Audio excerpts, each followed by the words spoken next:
अरबी अर्श खायो मथे मेहमान रब जो थियो मथे हिय कोन पोतो ॿियो मथे बलगयो ला बिकमाली दिल जी दुआ मंजूर थी दुनिया तो ज़ुल्मत दूर थी वियो मुल्क सारो नूर थी कशफत जाब जमाली औसाफ नजे जो बयान कहिड़ो करे आजिज़ ज़ुबान मौला जे जो मदखान हसरत जमी अखसालिही इदरीस जी सबके सदा आबाद भी इल्तिजा मोमिन पढ़ो सुबह मसा सल्लु अलैहि व आलिहि अल्लाहुम्मा सल्लि अला सय्यदिना व मौलाना मुहम्मद व बारिक व सल्लिम अलैहि न दौलत से न दुनिया से न घर आबाद करने से तसल्ली दिल को मिलती है खुदा को याद करने से।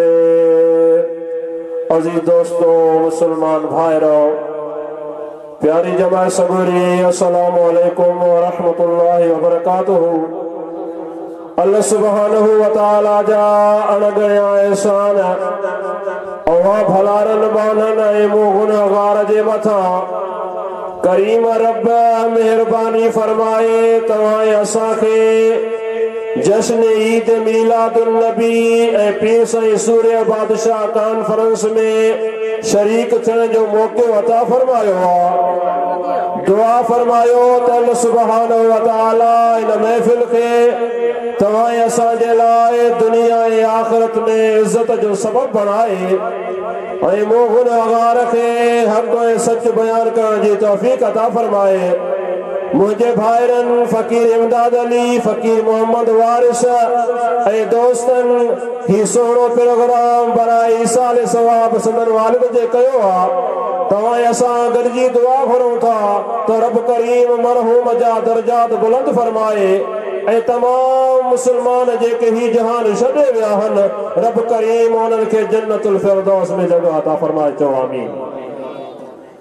प्यारा दोस्तों, हर साल जियां इन फ़कीर बंगुल कोश में उलमाए किराम ईंदा आहिनि, ही फ़कीर सोहणो प्रोग्राम सजाईंदा आहिनि, तव्हां असां भी सवाब जी नियत सां हाज़िर थींदा आहियूं।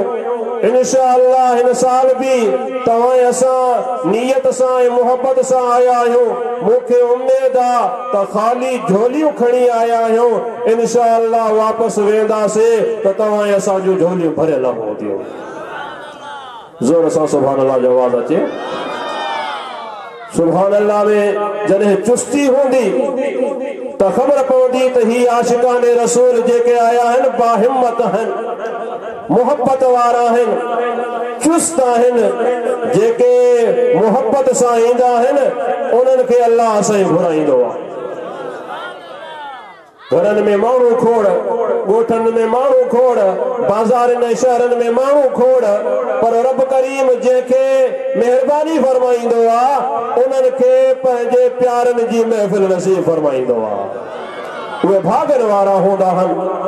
आमिना जो लाल नबीअनि जो सरदार सल्लल्लाहु अलैहि वसल्लम फरमाए थो, सहाबा किराम गॾु वेठा हा।